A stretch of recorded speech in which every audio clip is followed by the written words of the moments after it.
DJ वाले भैया DJ का थोड़ा बेस बढ़ाइए। और मोटरसाइकिल वाले भैया बीच में कहीं घुसे जा रहे हैं मर्दे, कवड़िया का भीड़ लगा है, थोड़ा सा हटिए और बोलिए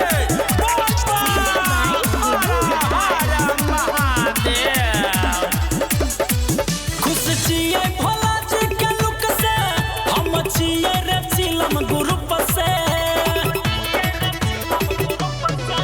खुश छिए भोला जी के लुक से, हम छिए रे चिलम ग्रुप से।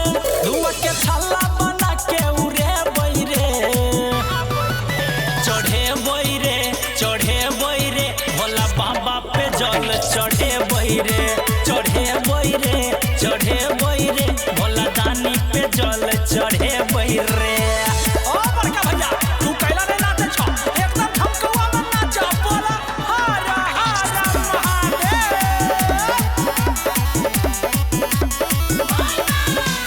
भोला बाबा पहिने मिर्ग के छाला, एकरे कहै छै सब डमरू वाला।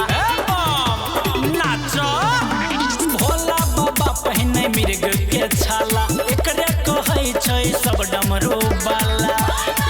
अपना हाथ से गाजा मिलेबै, आम के पत्ता के चिलम बनेबै। अपना हाथ से गाजा मिलेबै, आम के पत्ता के चिलम बनेबै। अपना पीबै बमो के पिएबै रे, चढ़े बैरे चढ़े बैरे, भोला बाबा के जल चढ़े बैरे, चढ़े बैरे चढ़े बैरे, महाकाल के जल चढ़े बैरे। कवड़िया वाले भैया अपना अपना कांवर के संभाल के रखिए और जोर से पकड़ के रखिए, क्योंकि भीड़ बहुत बढ़ रहा है।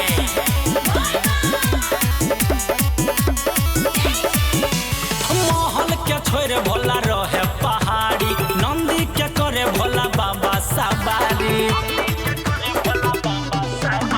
महल के छोरे भोला रहे पहाड़ी, नंदी के करे भोला बाबा सवारी। पंकज सुमन के साथ लजेबै, महाकाल के टीका लगेबै। राधे श्याम के साथ लजेबै, महाकाल के टीका लगेबै। बोल बम के चल उठेबै रे, चढ़े बैरे चढ़े बैरे, भोला बाबा के जल चढ़े बैरे, चढ़े बैरे चढ़े बैरे, भोला दानी के जल चढ़े बैरे।